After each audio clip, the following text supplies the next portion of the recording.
मित्रांनो, GVS अकॅडमीमध्ये सर्वांचं स्वागत। आज आपण कोल्हापूरमध्ये जी भरती येणार आहे त्याबद्दल माहिती घेऊया की ही भरती कशा प्रकारे असणार, यामध्ये कोणकोणती पोस्ट आहे आणि यासाठी पात्रता कोणती लागते, याबद्दल सविस्तर माहिती आपण या व्हिडिओमध्ये घेऊया। ही भरती महिलांसाठी स्पेशल आहे, कारण की नुकत्याच निवडणुका पार पडल्या, सरकार स्थापन झालं। आता ही भरती 100% येण्याचे चान्सेस जास्त आहे।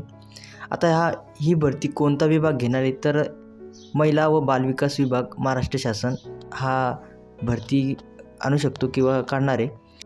आणि ही भरती कोल्हापूर जिल्ह्यामध्ये असेल। आणि याचं जे पोस्ट आहे त्याच्यामध्ये तुम्हाला पुढे समजेलच की कोणकोणत्या महत्त्वाच्या पोस्ट याच्यामध्ये असतील। आता आपण अंगणवाडी भरतीमध्ये ज्या पोस्ट आहे त्या पाहूया की कोणकोणत्या प्रकारच्या पोस्ट यामध्ये असेल। आशा सहयोगी, त्यानंतर अंगणवाडी पर्यवेक्षिका, त्यानंतर अंगणवाडी मदतनीस म्हणून काही पोस्ट येतील, त्यानंतर अंगणवाडी सेविका म्हणून पोस्ट येतील, त्यानंतर अशा खूप विविध पोस्ट त्याच्यामध्ये तुम्हाला पाहायला मिळेल। आणि ही भरती खूप मोठी असणार आहे। आता तुम्ही जी पोस्ट आपण पाहिल्या त्या पोस्टमध्ये तुमची पात्रता कोणती पाहिजे ते समजून घ्या।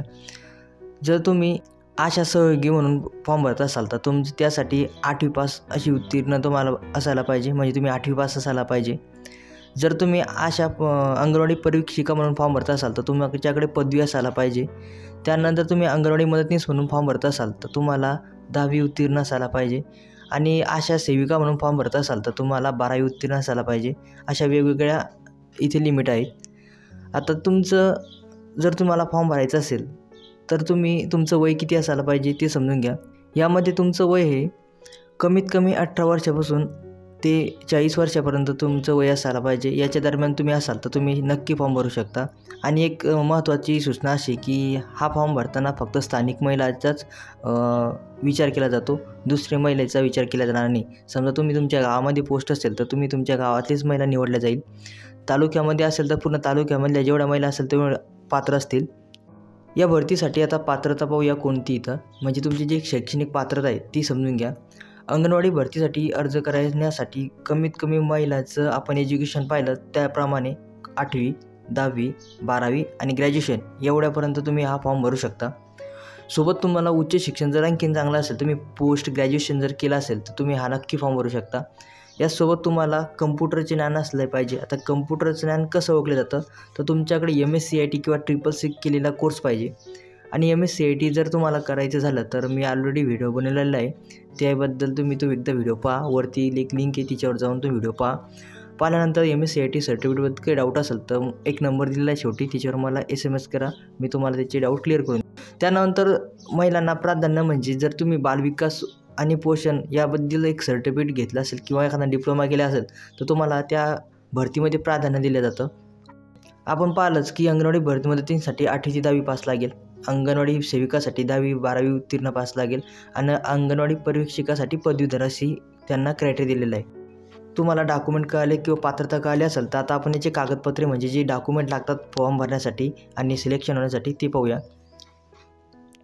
आता तुमच्याकडे जे डॉक्युमेंट आहे त्याच्यामध्ये तुमचं सगळ्यात पहिलं आधार कार्ड, त्यानंतर उत्पन्नाचा दाखला, त्यानंतर शिधापत्रिका म्हणजे राशन कार्ड, त्यानंतर तुमचा कामाचा अनुभवाचं सर्टिफिकेट। जर तुम्ही एखाद्या अंगणवाडीकर कुठे शाळेवर शिकवत असाल तर त्याचा जिथं तुमचं एक्सपिरियन्स सर्टिफिकेट मागितलं जातं ते असेल तर खूप छान।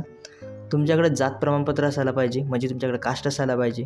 त्यानंतर शैक्षणिक पात्रता, आता तुम्ही जो फॉर्म भरणार आहे त्याच्याशी रिलेटेड डॉक्युमेंट लागेल, म्हणजे जर तुम्ही 10वी फॉर्म भरत असाल तर 10वीची मार्कशीट, 12वी फॉर्म भरत असाल तर 12वीची मार्कशीट, आणि कोणती ग्रॅज्युएशनवर फॉर्म भरत असाल तर ग्रॅज्युएशनची मार्कशीट लागेल।